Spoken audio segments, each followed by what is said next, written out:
5 minutes. No, good. Just one line? Actually,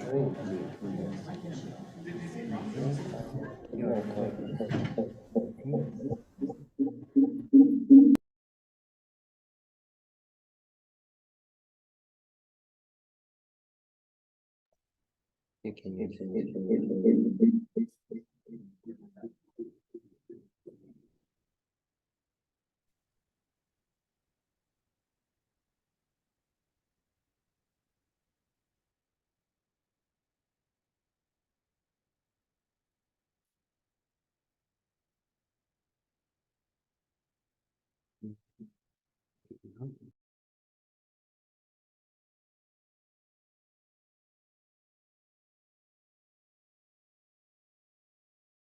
No.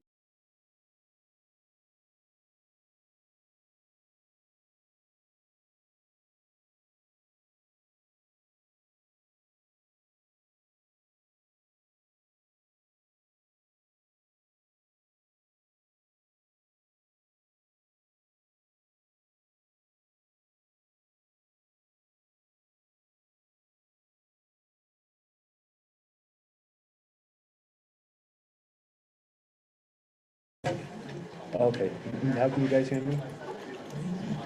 I think. Okay, we can share it. Share screen. Have fun. Thank you.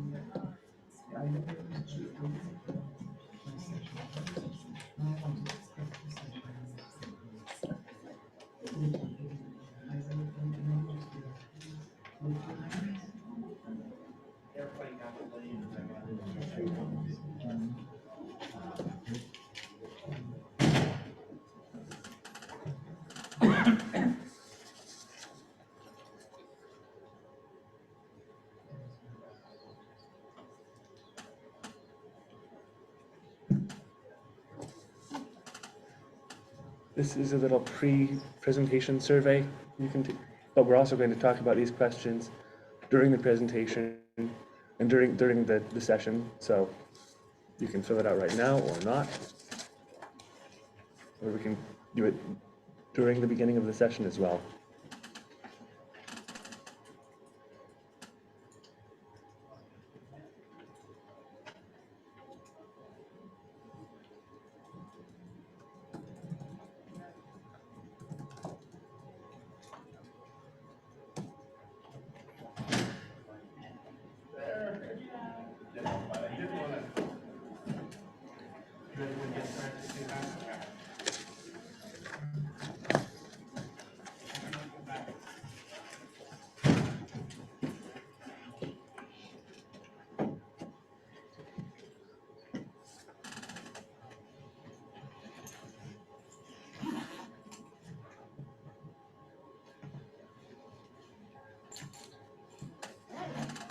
Hello. Okay. It is 11 o'clock, so I will start. Hello everyone, my name is Reed Hepler. I am the Digital Initiatives Librarian for the College of Southern Idaho and a Master's in Instructional Design and Technology student at Idaho State University.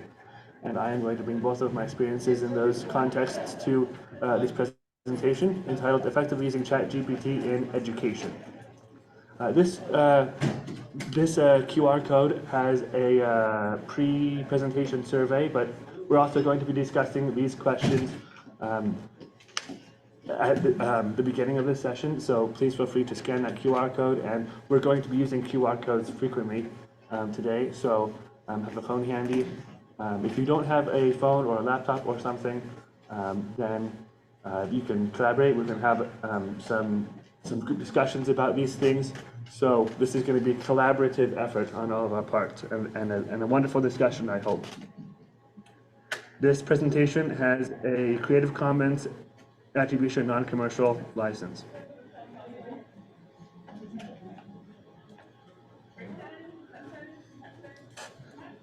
Okay.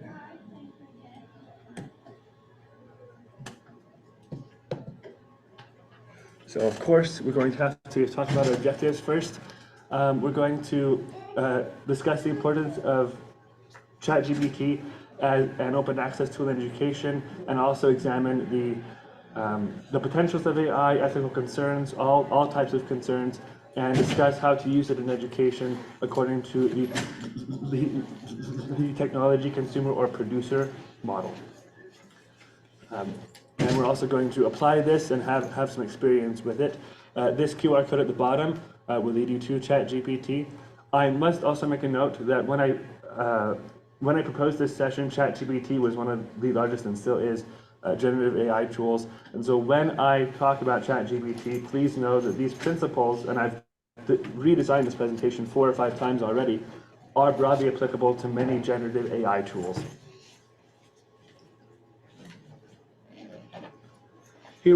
Speaking of those, here are a lot of the generative AI tools that I've used. I like to focus in my own practice on open tools and open workflows and pedagogies. And so ChatGPT, Google Bard, Bing AI, Perplexity for text are all open. ChatGPT just yesterday was integrated with DALL-E 3, which is an image generator. For images, we have DALL-E 2, Canva, free text image generator, Microsoft Designer. Education applications are also available. Claude was designed originally as an education generative AI tool. At the bottom, we have some AI content detectors, which are AI tools that are designed to detect other AI content. And here are Crossplay and copy leaks were among the most effective AI content detectors. However, I would encourage you, before you use those tools, to read the guidance on AI detection and why we're disabling Turnitin's AI detector from Vanderbilt University, and that has some wonderful insights on ethics and the effects of AI content detectors on underprivileged populations and individuals. So what is the role of educators in technological advancements? Constructive use of technology is necessary for advancement in any field. If people are not open to new methods and workflows, they will be left behind when selected technologies are implemented throughout the field. This may include using technologies in secondary uses to an extent. For example, Wikipedia used to be banned from the classroom. Then educators encouraged students to use Wikipedia as a source material. By looking at Wikipedia's sources, students can view some inspiration for their own materials, and they can also know, hopefully, what sources are not appropriate. And so instead of telling students to avoid Wikipedia entirely, why not use it as a critical thinking, critical analysis, critical reading source? If educators encourage ethical and effective use of technologies, students will not use the tools for inappropriate and effortless tasks, although this can be very fun. We all have had that experience. ChatGPT needs no introduction, but I'm going to give a very brief one anyway. It's a language and communications model that has analyzed and outputs multiple data types. It has been exposed to a massive number of texts, models, syntax, and semantics upon hundreds of example interchanges, and it also incorporates data from all of its interactions with users. When comparing any tools of any type, we have to consider them through the functions they were originally intended to serve and not secondary uses. For example, Google Bard and Bing AI were intended to be integrated into pre-existing search engines as a way to search in a conversational way. ChatGPT, on the other hand, was created to generate language and communications forms. It was not connected completely to the internet until September 2023. Its content was also brought up to date at that time. Its focus is on text and keyword-based data and not on mathematics or scientific theories or conveying information. A lot of times when educators talk to me about this, they say, ChatGPT is lying to students, ChatGPT is lying to us, it's not reliable, and I tell them that's perfect because that's what it was designed to do. It was designed to give you what it thinks you want. And that's, again, a wonderful tool for students to be able to say, hey, this isn't right. How can I change it to be right? How can I make it better? In October of 2023, again, ChatGPT was connected to DALL-E 3 for ChatGPT Plus users, expanding on its purposes. Now it is still a generator, but it is for images as well as for text. There are 4 main areas of concern regarding ChatGPT and generative AI in general. For ethical concerns, we have fears about plagiarism, biases, increased privacy and data dissemination issues, and changes to job descriptions and task completion. Academic concerns include fears about student plagiarism, student use for easy completion of assignments, which would lead to a lack of learning, and an increase in the digital divide.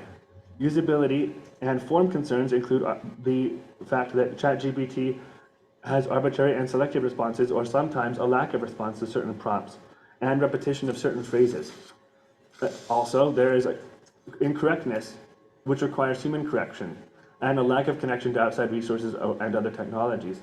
And most of these, if not all, have been addressed by the creation of plugins and connections of generative AI tools to each other and to Bing, the internet, other things. The data sources were also a concern. There is an article by a programmer named Daniel Landon, and it's called ChatGPT Show Me the Data Sources. The author is a computer programmer who researched ChatGPT with skepticism before not only going to work with it, but he also wrote plugins with other users. According to the Latent Space podcast by Alessio Finelli and Sean Wang, the ChatGPT-3 dataset is a little over 600 gigabytes. And so there are a lot of people who say, oh, ChatGPT was created using all of the internet and it's been scouring all of our private information. But in reality, it's primarily Wikipedia, Internet Archives and Gutenberg Project, books, web text, and 2016 to 2019 Common Crawl. And GPT-4 and other text, mainly text generators, Claude AI as well, were built on the same premise of using public data, open data, and those that they license from third parties. So these are 3 quotes from people I heard them from. The middle one is one that I tell educators all the time when I'm working with them. Technological success is not about the technology, it's about the user. A lot of times we have people who come and say, well, I used this tool, but it didn't really work, I don't like it. Well, it could be a fault in the tool, but have you considered how did you use it? What steps did you take? Dr. John Curry introduced me to the phrase in our very first conversation, don't use technology for technology's sake. Don't use something just because it's flashy or just because it's the new thing. Use it because it's going to lead to the completion of good objectives. And then a quote by Dr. David Wiley. I know that David Wiley doesn't like people calling him doctor, so I try to call him doctor as much as possible when I present. He says, your job will not be taken by AI, it will be taken by someone who knows how to use AI well. And there are many other iterations of these. These are just the people who introduced me to these ideas. How many of you have, by raise of hands, have heard of a Magdeburg unicorn at all? So this was a fossilized skeleton that was discovered in Germany. And it was reconstructed by the people who found it in the 1700s, and it was a woolly rhinoceros, but it's called the Magdeburg unicorn. It is the worst fossil reconstruction in human history. And so this is what happens when people act on insufficient information and assume that it's correct, is you create the Magdeburg unicorn. So our task is to help our students and educators not create the AI version of the Magdeburg unicorn. We want to avoid that. And an example of this too, when I put this image into PowerPoint, the AI-driven alt-text generator said that it was a skeleton of a dinosaur. So that kind of demonstrates that it's obviously not as correct as people may think.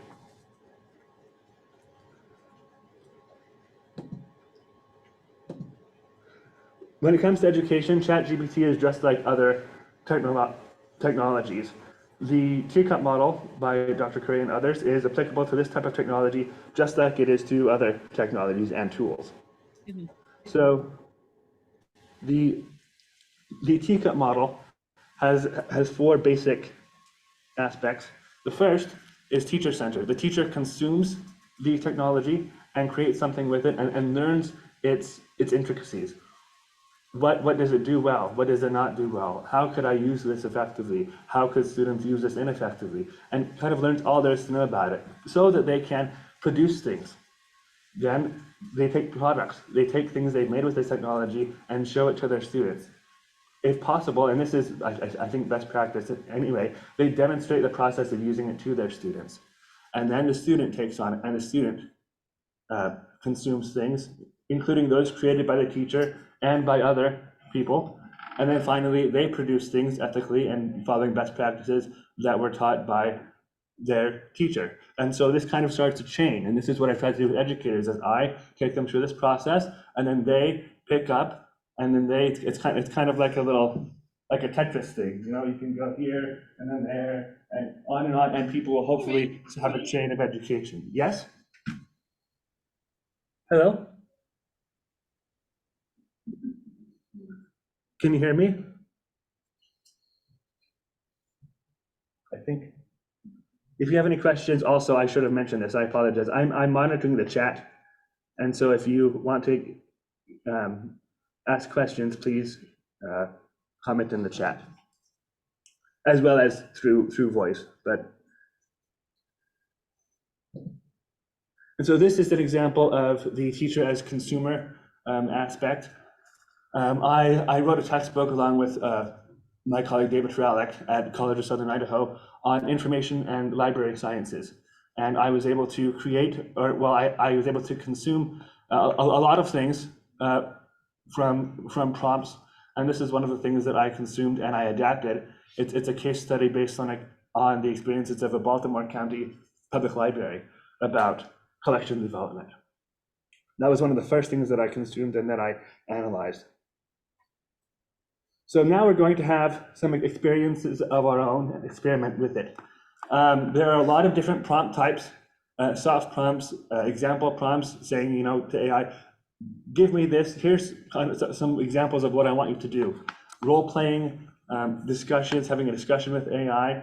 So I would like you all to go to ChatGPT or Claude or another tool. ChatGPT was the tool that I was able to get QR codes from and share the experiences from the conversations from. So that's the tool I'm using. But go to any AI tool you wish and play along with it. Whatever prompt style you use, remember these ideas. Be as specific as possible in your prompts. Iterate your task or ask it to repeat itself to acknowledge efficiency and knowledge gaps. Or you can tell it, this was good in this ways, but I'm looking for something else. It was bad in this way, I don't like this. Or can you just do something else entirely? Provide contextual, provide contextual information and examples to it, and ask ChatGPT to justify or explain its decisions or to refrain from doing so. Believe me, after you use it a lot, you're going to grow tired of it. But it loves to say, like, this is why I did what I did, which is useful sometimes. And these are just the basics. Go to platform.openai.com/examples if you would like more examples and more specific examples. So here are some QR codes of interchanges that I started with ChatGPT on different subjects in different models. And so you can use the QR codes to go to those. Which one is it gonna do?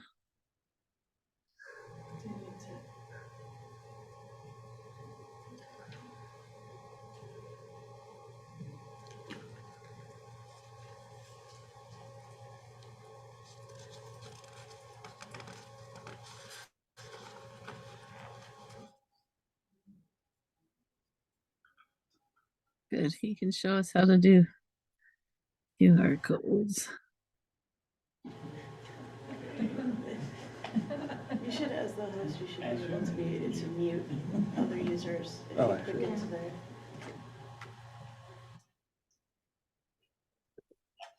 Oh, sorry. That just continues the presentation. Thank you very much. Okay, so we're going to have about 5 to 10 minutes of doing that, and then we're going to talk about what you think and what your ideas are.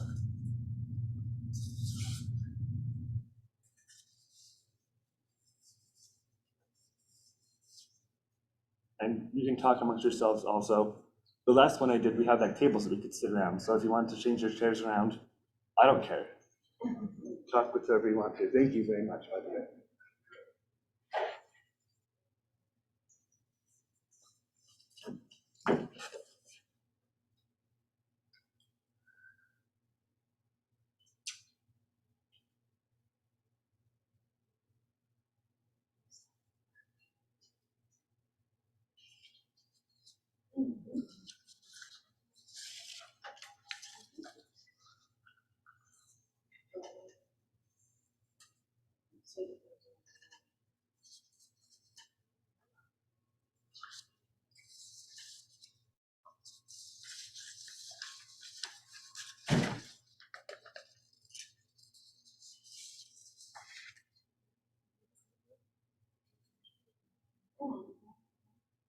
Yeah, so what we did was create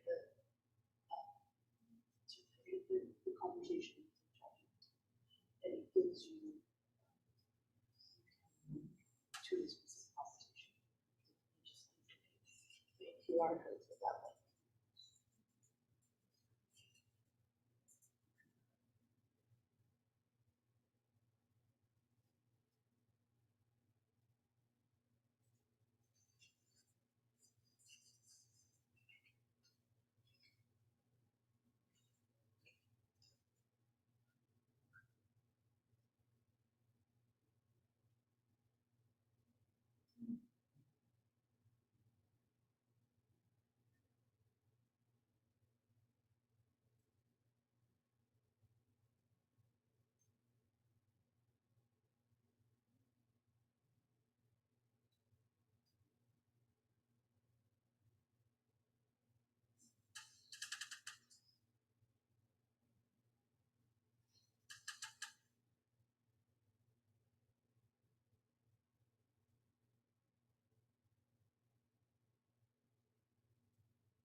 Okay, you guys can keep doing what you're doing, but it's been about 5 minutes.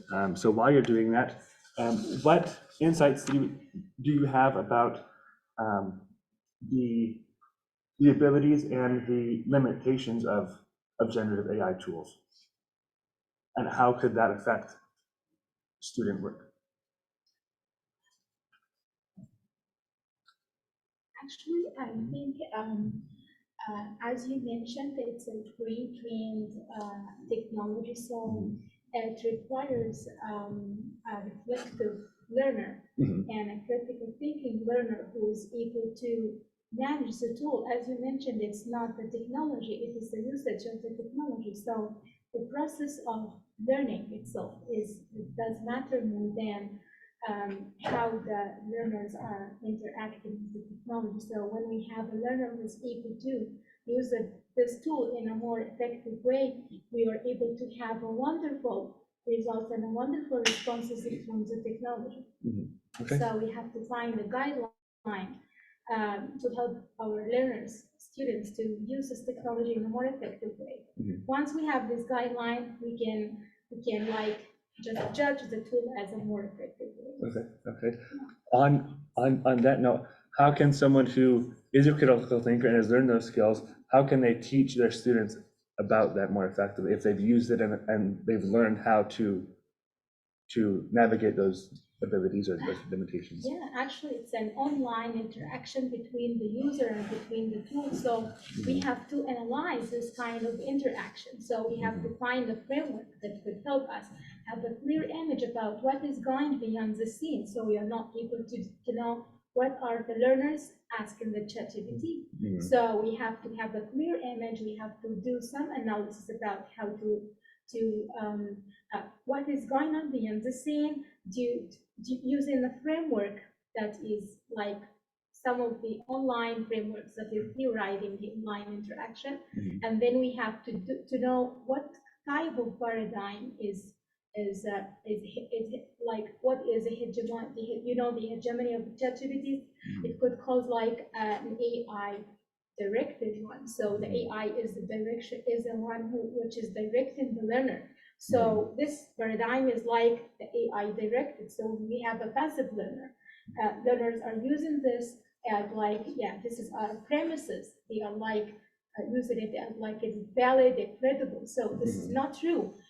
We should, OpenAI itself provided a guide for teachers, it's a study, like a guideline for a study done by, I think it's a computer science teacher.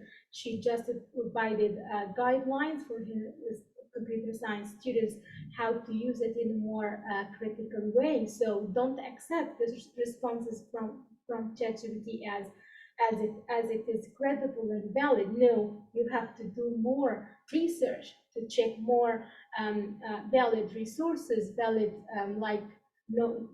research engines, because maybe the responses are fake. The responses maybe are generated and created from the tool based on the responses and the prompts you provide. So this type of interaction is not one way from the generative AI ChatGPT to the learner. It should be a collaborative one, so forward and backward from both sides. And it could be more advanced if the learner themselves are the one who are directing the tool. So we will have a more powerful, the AI empowered paradigm. So the learners themselves will be the one who are directing the tool based on the reflective way of thinking. Okay, I want you to provide me with this based on these standards and these rules I am putting for you. So tool now is harnessed to serve the learner in a more effective way. So the learner is the one who guides the tool, so we have a more autonomous, productive learner. Yes. Well, and that's the key, is using it critically and using it not as the only tool, but having it be part of something that you're doing to it. And so we're going to talk about that more in the next section of students consuming things critically, and not just saying, oh, this is what ChatGPT said, but why did it say that? What false things could it have prompted it to say such things? So does anybody else have any comments on anything that they? We're going to move on to the next example, the next experience. So this is the teacher as producer. Again, these are the textbooks that I created. With what happened there was, I put in a bunch of information that I knew, and I said, give me an outline for a chapter on this subject. And then I fleshed it out. I said, well, yes, this is a good outline, but I want more detail in this part. So I want you to correct this. The section you wrote on MARC records is completely wrong. I hate it. I'm going to, change it. And so that was an experience in using it and using these products to disseminate information to others. Not only was I consuming them for my own good, but I was producing them for other people to use, excuse me.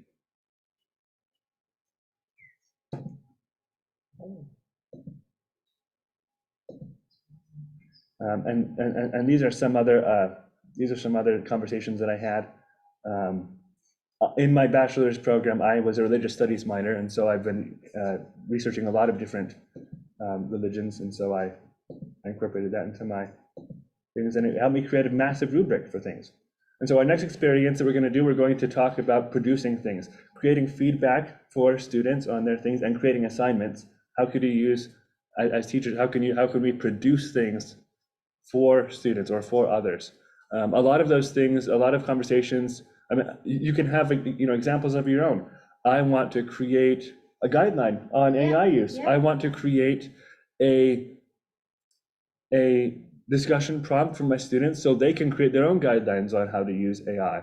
I want to create guidelines on copyright, all sorts of other things. So again, I have the guidelines on the right here again, and on the bottom some more examples from platform.openai.com/examples. I probably could have put a QR code to that in the corner, but I didn't want it to be more cluttered than it already was. So again, use those QR codes and have some discussions. And this time, when you discuss things, kind of have conversations and do these things with the thought in mind that you're going to share what you learned and share what your insights are on this. Because now we're getting into making these things for public use or for other people to use.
Okay, we've had about 5 minutes to do that, and I apologize also for the kind of short time. We're going to have some more time potentially later, and then we can talk more about these things and discuss it. But I know I'm cutting out 5 minutes for these experiences. What insights did you have when you're creating things for other people? How does the knowledge that you are going to be creating this for other people's use influence how you interact with ChatGPT or whatever tool you used? Just how, yes? Sometimes like the less vague you are, I know it says like be specific, but sometimes like when you're less vague, you can like better answers. Okay, yeah. It's interesting, I've gone and used ChatGPT to try and create an assignment, and I'll put in what I think I want.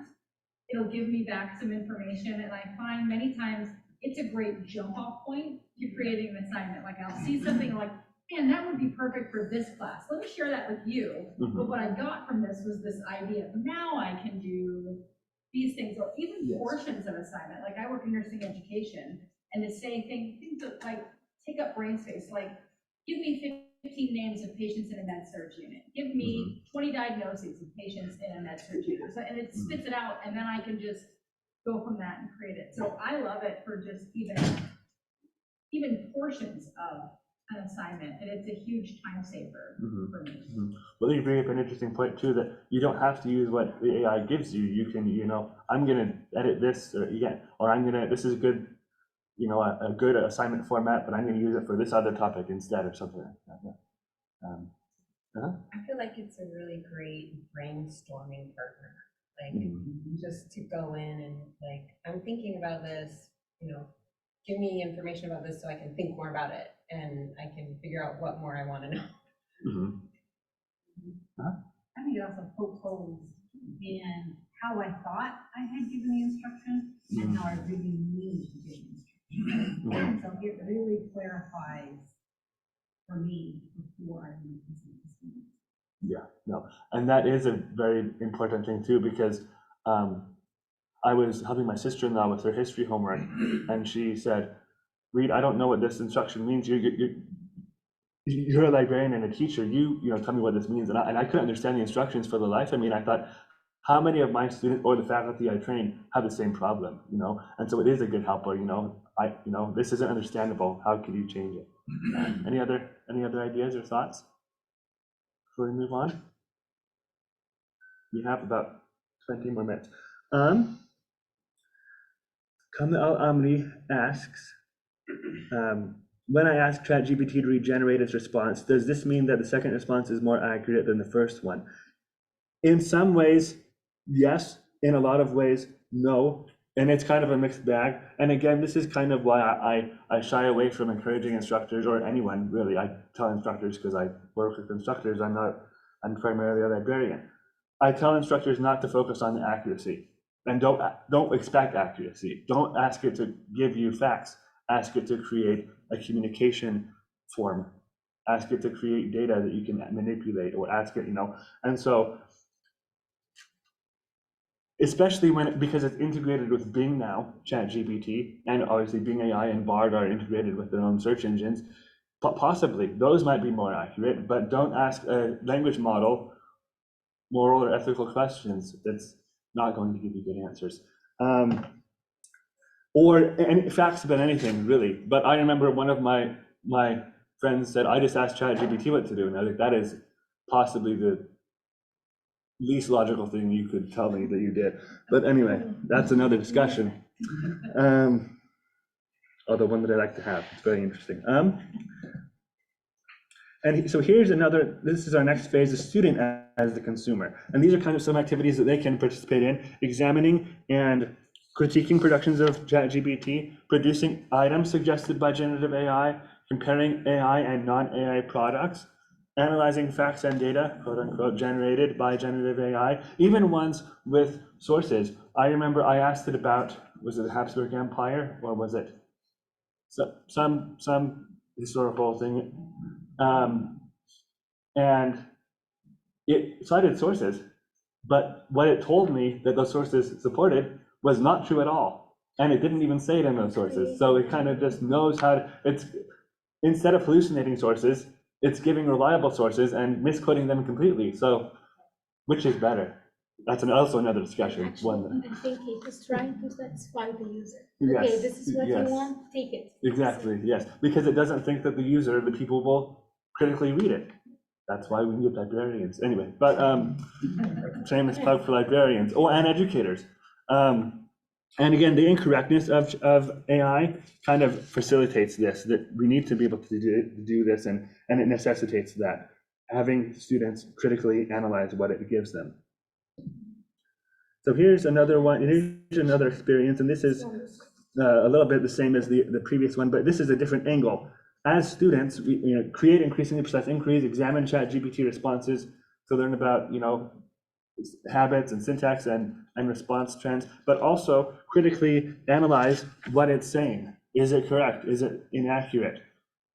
If you produce something, or if you compare something, is it going to be effective? Is it going to work, or is it going to have some flaws? It's kind of like that experiment that you did in first grade, or a lot of people probably did in first grade. I did it, where write the instructions to make scrambled eggs or make toast, and then if you didn't say put the knife away, then they would leave the knife on the plate, and everybody would laugh at you because you made a mistake.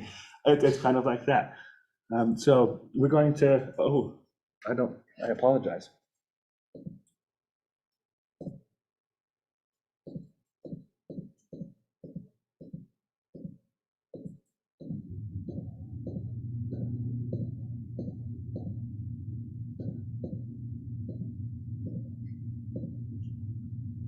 So we can go through these for a few more minutes, and then I'm actually going to, what time is it right now? Yes, we have about 10 more minutes. So I will combine this one with the next experience. And I will give a few notes on, or we can discuss about designing assignments for an AI-pervaded environment. This is one of the main things that instructors are asking me to do. How can I make it so that ChatGPT can't do my assignments, or the students can't ever use it? And so I had a few suggestions. Address the assignment focuses. Focus on ethics and design assignments that stress, incentivize, and require ethical use of generative AI. And also focus on the process rather than the product. Focus on how things are being created rather than that they're created. You could shift the resources that are allocated. You could require immediate assignments. I know a lot of educators are like, I'm going to have Blue Book in-class essays and in-class papers. And I said, great, we're going back to the 1990s. But don't have people do, you can. You could have people do in-person written courses, or you could provide all allowed course resources. But I would not prefer either of those or recommend those because that limits the available information that your students are getting. If you're saying you can only use these sources, that to me isn't fostering good critical thinking skills. You could stress academic integrity.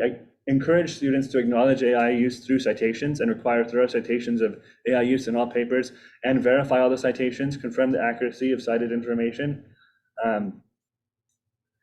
And then also you could allow and oversee AI use by encouraging them to explicitly acknowledge AI and acknowledge that students are using AI. Say, I know you're using it, don't try to hide it, let's talk about it. And document the AI content, interaction, and changes using track changes or revision history. And these techniques are useful because they affect the student as producer. Students creating things, creating essays, creating exhibits, creating websites through appropriate and thorough means, ethical means, they can use AI to generate things for specific purposes. Metadata records, I use them to create, for my archival records, because I'm an archivist as well as a librarian, I used it to create XML code, and then I edited that code. Creating items using ChatGPT and then performing the analysis tasks in the student as consumer, and also many other examples. So now we're going to combine those two, the student as consumer and producer experiences into one. So some of you might want to split this time into what can I make for myself? How can I use this in my own learning? And then how can I produce things ethically as students? So here's some more example interchanges.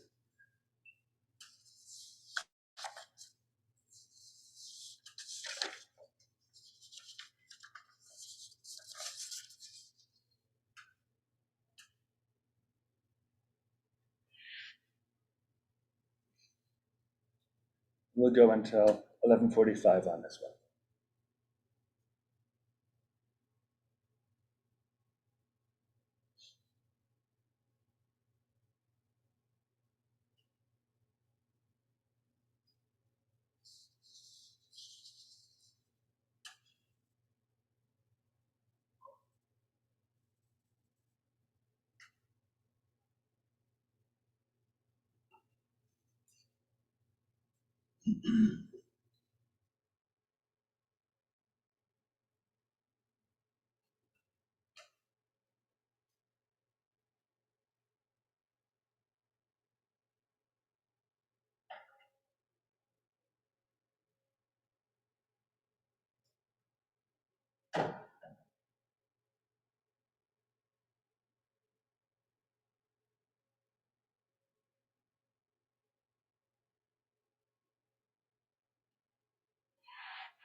Okay, it's 11:45.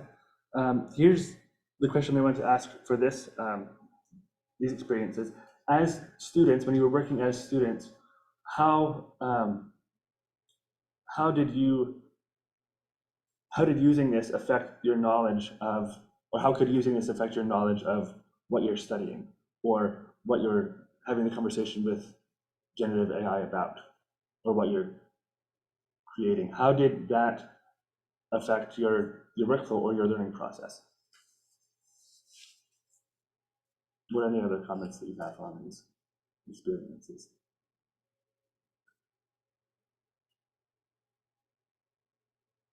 I think putting students in the role of fact checking really encourages deeper learning, because you're not just reading it, right? You have to understand what it says, then you have to find the original source and compare and contrast. It's the same or it's different. How is it the same? How is it different? So I think that's a really good activity for getting learners into active learning and to really thinking about, do I understand what I read? Or do I know?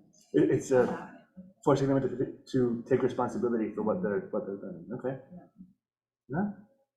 So I created a AI generated video I plugged in all the content that I wanted to give it, but it decided to cut out some of the essential information. So going through and making sure it's including everything is really important, because it would have completely skipped over some of what was necessary. So it's not gonna know what to include and what to exclude.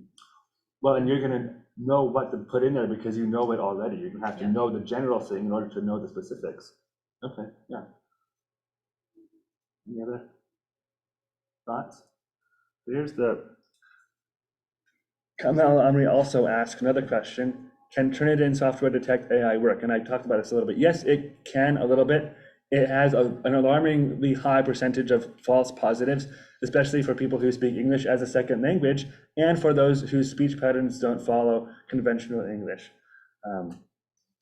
And on that note as well, about ChatGPT products and tracking their use, this is not a suggestion regarding AI supplemented cheating, but a way to demonstrate to auditors or professionals in the field how a student has used and manipulated the product of a generative AI tool, or to demonstrate to their teachers. Have students who use ChatGPT to create text save that text into a Microsoft Word or a Google document or another word processor program, and then save it immediately. And then Google or Microsoft Word can track the changes to that text after it was generated. And when you look at the versions, you can see, oh, this is the original ChatGPT text, and this is how it was changed. Of course, there are ways around this, but this is just the basic way to track that and to know about that. Through these experiences, students will be able to learn both the subject of their course and how to effectively use technology. The strategies to use ChatGPT are analogous to using Boolean operators and keywords when searching databases. Database navigation using keywords, symbols, and phrases has long been considered the domain of librarians. It appears appropriate, therefore, that a librarian encourages the use of database practices and strategies to utilize similar technologies. Here are some examples. The first is generative textbooks, one of the most broad and innovative integrations of ChatGPT and Claude into educational programs. It was conceived by David Wiley, or I should say Dr. David Wiley, and he's been working on it with several other professionals as well, and it's a work in progress. Eureka excavations are a similar idea to generative textbooks, but it was ideated first by Dr. Tonya Amand-Kwatia. My apologies to her. Faculty can basically create what I call Eureka excavations, she says, exploratory education enhanced by AI. Learners have credible, inclusive data to draw from, guided by prompts. And so they have this data set and they can ask the AI to guide it through the data and have it learn about it. And then, of course, AI integrated versions of classic assessment types. There are more than enough examples of this type of assessment. I wouldn't be able to attribute examples to several educators that I know of without overlooking someone, but you can have it, again, create papers, you can have it answer, facilitate discussions, all sorts of assignment types. And again, of course, because I'm a librarian, a copyright librarian and an educator, we have to talk about citations. Cite your sources and your tools. This is an API citation that I came up with based on my research. I know that APA and MLA did have recommendations on their sites about citations and their ideal citations. However, these things are changing, and they themselves have recognized that the citations they have on their site will change as knowledge and ideas and philosophies about generative AI are adapting. And so this is something that I have created. It focuses on the chat person, the person who's conducting the chat, and the tool. It has the chat title, and it notes that it's a conversation with a tool and what type of tool it is and the version information and the data was generated. So for me, I would put Hepler R and OpenAI 2023. Balrogs might have wings, as they might. Online conversation with ChatGPT, large language model, August 3rd version, generated on August 22, 2023. And then I have a link that I had, and that link will take you directly to the chat. And then below that is the MLA analog.